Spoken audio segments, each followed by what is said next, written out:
سورہ نساء کا ورس 34. یہ میں ورڈ ٹو ورڈ پڑھ رہی ہوں جو سورہ ہے اس کی ٹرانسلیشن. مرد عورتوں پر نگہبان ہیں اس وجہ سے کہ اللہ نے ان میں ایک کو دوسرے پر فضیلت دی، اور اس وجہ سے کہ مرد عورتوں پر اپنا مال خرچ کرتے ہیں تو نیک عورتیں شوہروں کی اطاعت کرنے والی اور ان کی عدم موجودگی میں اللہ کی حفاظت و توفیق سے حفاظت کرنے والی ہوتی ہیں. اور جن عورتوں کی نافرمانی کا تمہیں اندیشہ ہو تو انہیں سمجھاؤ، اگر وہ نہ سمجھیں تو ان سے اپنا بستر الگ کر لو، اور اگر وہ پھر بھی نہ سمجھیں تو انہیں مارو. پھر اگر وہ تمہاری اطاعت کر لیں تو اب ان پر زیادتی کرنے کا راستہ تلاش نہ کرو، بے شک اللہ بہت بلند اور بہت بڑا ہے. اب ورس 35، اس کے فوراً بعد یہ ورس آتا ہے. اور اگر تم کو میاں بیوی کے جھگڑے کا خوف ہو تو ایک منصف مرد کے گھر والوں کی طرف سے بھیجو اور ایک منصف عورت کے گھر والوں کی طرف سے بھیجو.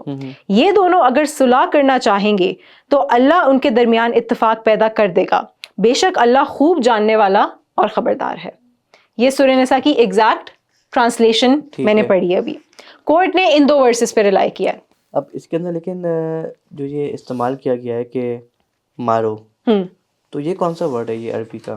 اچھا، یہ جو ورڈ یوز کیا گیا ہے نا، سب سے زیادہ اسی کی انٹرپریٹیشن کی بات ہوتی ہے، اور اسی کی انٹرپریٹیشن کی بیسس پہ نا ہمارے کچھ اسکالرز یا کچھ سیکٹس ہیں جو الاؤ کرتے ہیں وائلنس کو.